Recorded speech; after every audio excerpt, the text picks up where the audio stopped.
Yes, reka nongere mbasuhuze kandi mbifurize kugira ibihe byiza muzekomeze neza mwese aho muherereye uyu munsi ni kuwa kabiri tariki 21 ukwakira muri uyu mwaka w'2025 twinjiye mu nyamakuru yagezweho akuraye amasaha muri teritwari ya Masisi. Mirwano y'ikazi yongeye kubura hagati ya Alliance Fleuve Congo 23 n'abarwanyi ba Wazalendo. Ni mirwano yabereye ibibwe no muri Karungu. Turarebera hamwe kugeza aya masaha ko ibintu byifashe muri ibi bice.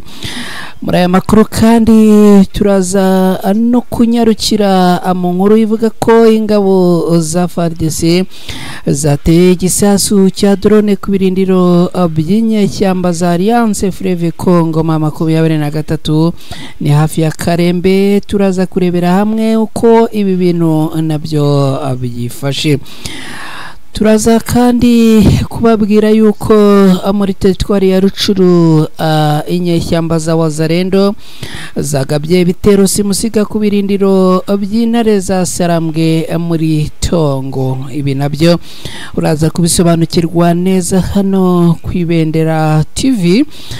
U Rwanda na Repubulika Iharanira Demokarasi ya Kongo berekeje mu biganiro bundi bushya muri Leta Zunze Ubumwe za Amerika kwa Donald Trump.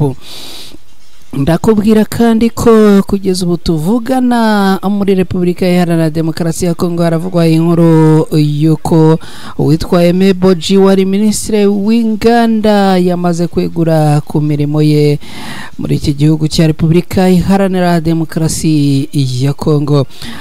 Turaza no kugenda tunyura hirya no hino mu bice bitandukanye ya muri Kivu y'Amajyepfo, muri Kivu y'Amajyaruguru, aho se muri Repubulika Iharanira Demokarasi ya Kongo. Mwese rero nizere ko meze neza, nizere ko mukomeje kugira ibihe byiza, biriwe mu kazi, nizere ko mwageze akazi keza, abiriwe mu zindi gahunda, namwe nizere ko gahunda zanyu za abagendekeye neza.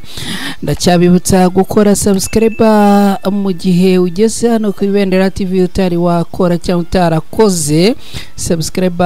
Uyu ni wo mwanya wawe kugira ngo ukore subscribe. Mu gihe ukora subscribe kandi wibuke gukora kuri ako kantu kameze nk'inzogera kugira ngo butaha tujye dukora amakuru uhita uyabona udatakaje umwanya wo kujya gushakisha. Mwese rero humurereye nizere ko mumeze neza. Areka tubigenze gutya amukanya ngaruke twinjira muri aya makuru ku buryo burambuye.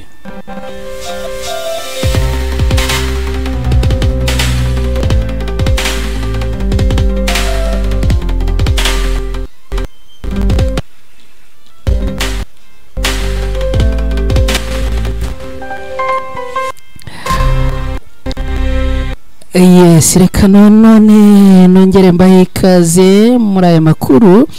Amakuru ku buryo burambuye hano ku Ibendera TV yagezweho kuri aya masaha.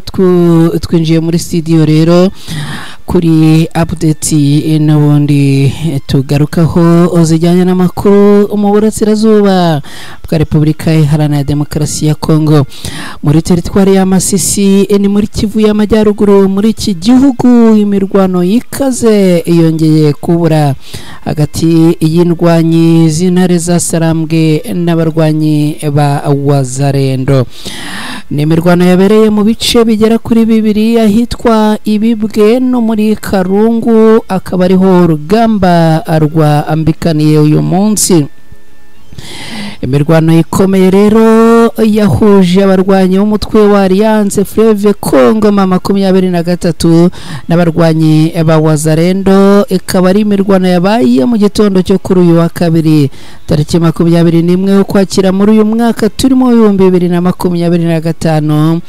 Kabiye imirwano yabereye mu bice bitandukanye by'umurenge wa Bashari Mokoto ni muri teritwari ya Masisi mu ntara ya Kivu y'Amajyaruguru.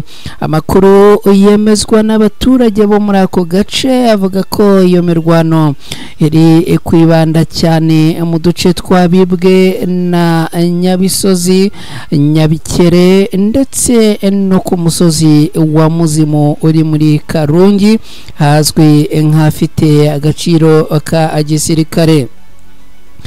abaturage abo muri ibi bice kandi batifuje ko amazina yabo atangazwa bavuze ko humvikanye urusaku rw'imbunda nini n'intoya muri aka gace ka Bashari aho impande zombi ziri kurasana bikomeye nk'uko amakuru abivuga. Alliance Fleuve Congo 23 ngo niyo yatangije ibitero byinshi icyarimwe igamije gusunika inyuma abarwanyi ba Wazalendo abari hafi y'aho ngaho abaturage abasanzwe batuye kugira ngo ibarinde ingaruka z'imirwano isanzwe ibahitana. Nyamara ariko nubwo bivuga ko biravuga yuko ngo abarwanyi ba Wazalendo aribo bagabye ibitero mu baturage, bityo rero abarwanyi b'intare za Sarambwe ngo abakajya gutabara abaturage ari naho haturutse kukurasana kumeze gutya. Umuturage umwe uherereye ahagize ati twumvishe ibisasu biturika n'urusaku rw'imbunda kuva mu gitondo. Abarwanyi b'intare za Sarambwe bakaba bongeye guhangana bikomeye n'abarwanyi ba Wazalendo ku musozi wa Muzimo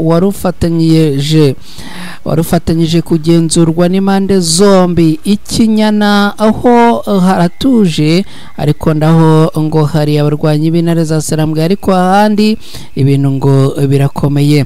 Amakuru kandi yaturuka mu baturage baherereye aho ngaho avuga ko no mu bindi bice byegeranye n'aka gace naho ngo harimo imirwano, dore ko ngo ibintu binameze nabi cyane.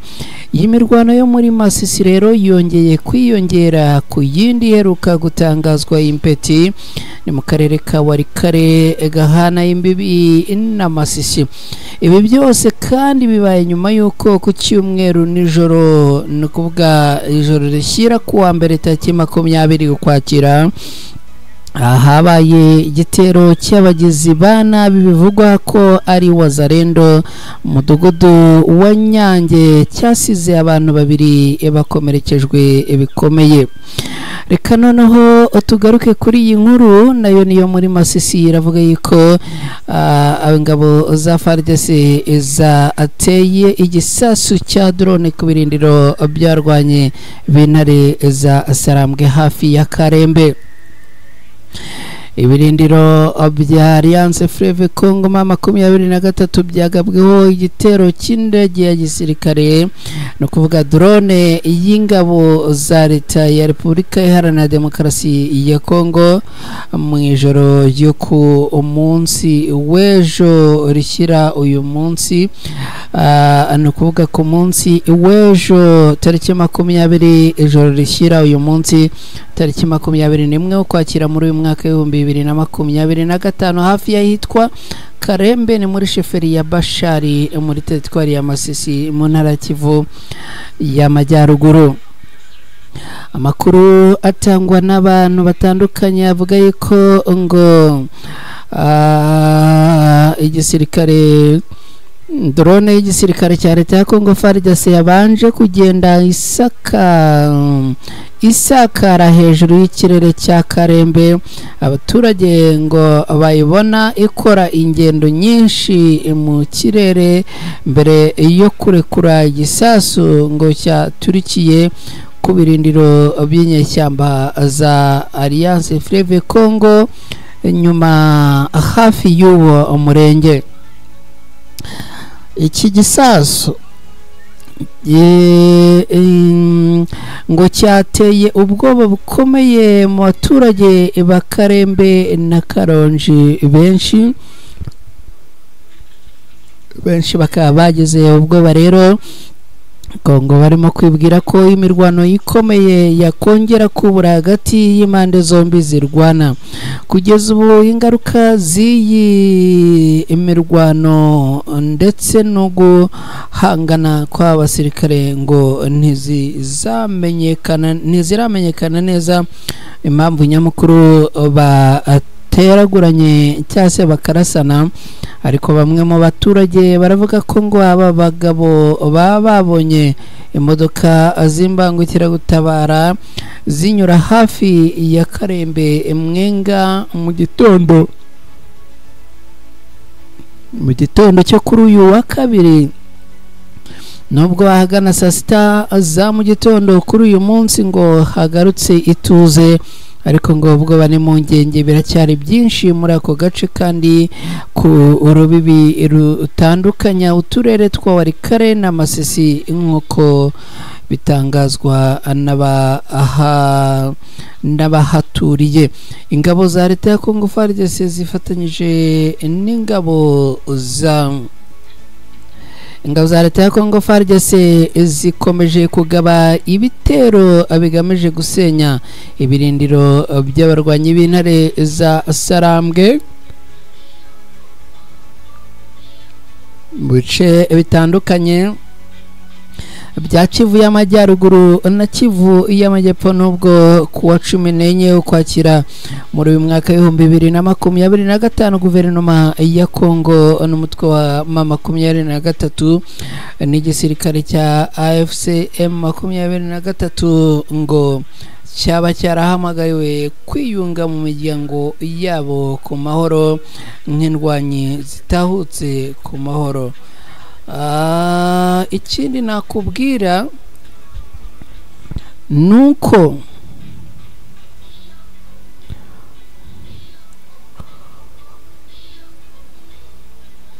kuwa 14 ukwakira muri uyu mwaka turimo, guverinoma ya Congo n'umutwe wa politike w'igisirikare wa Alliance Fleuve Congo M23 basinyiye Doha muri Katari bishyirwaho umukono w'igi wa politike n'igisirikare na Alliance Fleuve Congo basinyana Doha guhinduka igihugu cy'amata n'ubuki kimeze nka paradizo. Gusa ariko ibintu biracyagoranye cyane. Ubumwe bwa za remoti n'umuryango w'abibumbye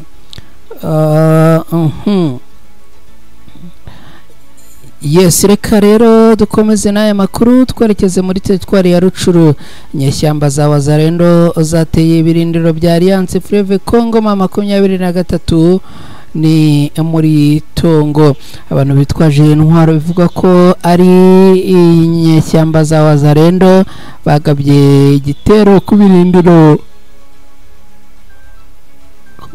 bya Alliance Fleuve Congo M23 mu gitondo cyo kuri uyu wa kabiri tariki 21 ukwakira muri uyu mwaka w'2025 mu midugudu myinshi yo muri groupement ya Tongo muri teritwari ya Rucuru muri Kivu y'Amajyaruguru. Amakuru agera kuri Kivu Morning Post dukesha inkuru aravuga ko igitero kibasiye ibirindiro mu Bungusha mbere yo kwibasira ibirindiro bya Munguyu, mbere yo kwimukira ahitwa Kasuku. Urusaku rw'amasasu ngo rwaje gutera ubwoba mu baturage. Kugeza ubu ngubu rero amakuru akavuga ko umuturage wahitwa Kisenji yakomeretse bikomeye cyane nyuma yo gufatwa n'isasu ryarashwe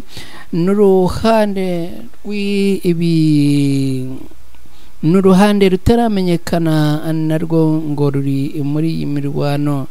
Ntago haramenyekana niba ari Wazalendo, niba ari Isombe, niba ari ibiki, ariko ngo ntibiramenyekana.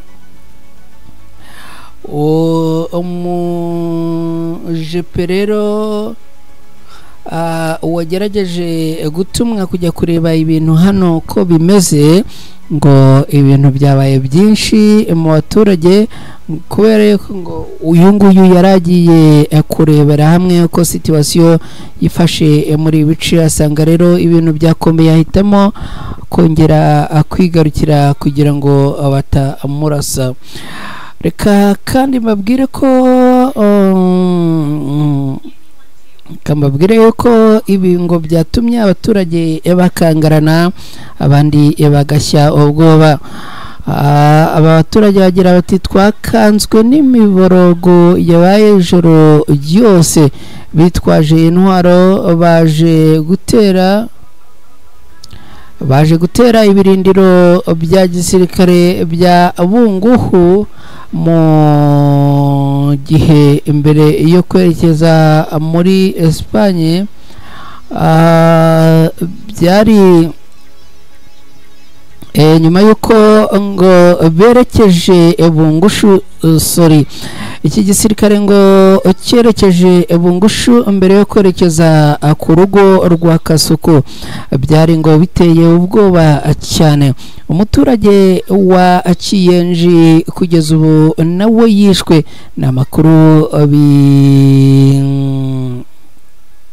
n'amakuru aturuka muri ibi bice aho ibintu ngo bitamenyekanye neza nubwo ngo hagarutse agahenge kugeza ubu ngubu ariko ahangaha ngo habereye imirwano ikomeye uyu rero akaba ari umwe mu baturage utifuje ko amazina ye atangazwa ku mugaragaro ariko akaba avuga ko bakomeje kurambirwa kubangamirwa no guhonyorwa no guhonyorwa n'izi wazalendo zo ku ruhande rwa leta ya Kongo. Reka kandi tugaruke muri iyi nkuru ivuga ko Rwanda na Repubulika Iharanira Demokarasi ya Kongo bigiye kongera gusinya amasezerano mashya hagati ya Leta Zunze Ubumwe za Amerika na Leta ya Repubulika y'u Rwanda. Intumwa z'u Rwanda na Repubulika Iharanira Demokarasi ya Kongo kuva ku wa mbere tariki 8 ukwakira muri uyu mwaka ziteraniye Washington muri Leta Zunze Ubumwe za Amerika mu nama ya gatatu y'urwego ruhuriweho rw'umutekano rushinzwe gukurikirana ishyirwa mu bikorwa by'amasezerano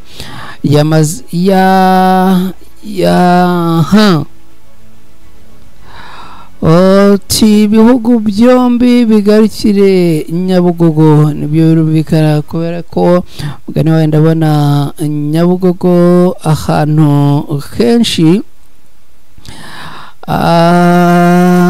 henshi biragaragara yuko hakonje ariko ndacyari kumwe namwe mbibutsa ko hari amakuru ku Ibendera TV nizera ko mukomeje kubana natwe. Reka rero tukiri muri iyi nkuru nanone tubabwire ko aba bateraniye mu nama ya gatatu y'urwego ruhuriweho rw'umutekano rushinzwe gukumira ishyirwa mu bikorwa ry'amasezerano y'amahoro ibihugu byombi byasinyanye muri Kamena muri uyu mwaka. Ni inama byitezwe ko ishobora kuba intambwe ikomeye iganisha ku mahoro hagati ya Kinshasa na Kigali ku buryo bwa burundu. Iriya nama igeze kuri uyu wa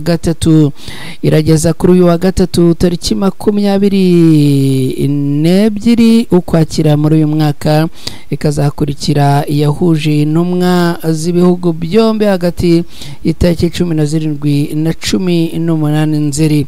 Icyo gihe ibihugu byombi byemeranyije kuri gahunda yo guhanahana amahoro ariko n'ubundi bisa naho byaje kuba gaterera anzamba kugeza ubu ngubu impande yaba uruhande rwa leta ya Kongo yaba impande zombi zikomeje kurasana kandi zose nta kintu n'ikintu gitoya zibabarira. Reka dusoreze kuri iyi nkuru igaruka cyase ibabwira ku bya Aime Boyi wari minisitiri w'inganda akaba yamaze kwigura ku mirimo ye kugeza ubu tuvugana. Kuri uyu wa mbere tariki 20 ukwakira Minisiteri y'Inganda na Minisitiri w'Inganda muri Repubulika Iharanira Demokarasi ya Kongo yitwa Aime Boji Songara yatanze ubwene gihugu bugaragara ko yeguye ku mirimo ye. Uku kwegura kwaje gukurikira ingamba zo mu Misiri apana uku kwegura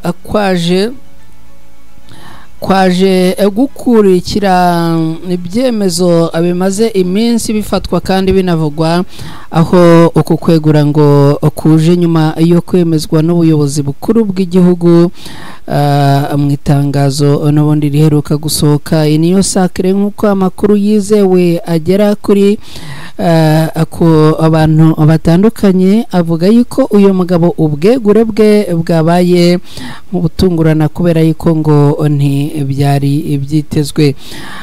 Reka rero mbashimire cyane inshuti bakunzi bacu mwabanye natwe muri aya makuru, mbibutse gukora like, share na subscribe, mbibuke kandi muri mukiri bashyashya gukora subscribe hano ku Ibendera TV, ubundi tugakomeza kujya dusangira amakuru. Ndabashimiye cyane rero, mugubwe neza, mugire ibihe byiza, abari mu gihugu cy'u Rwanda mwese yambu, abari muri Kampala muri Uganda yambu, abari Kongo muri Kinshasa, muri Goma, muri Kisangani, muri Masisi na Uvira, namwe ikaze. Abantu baherereye mu Bugande, abari mu Burundi, abari muri Kenya n'ahandi na Malawi na Zambia na Sudan na Somalia, namwe ikaze. Hanyuma abantu baherereye muri Leta Zunze Ubumwe za Amerika, muri Canada, mu Bubiligi, mu Faransa n'ahandi hanze, namwe mugubwe neza. Gahunda y'amakuru irakomeza ku Ibendera TV.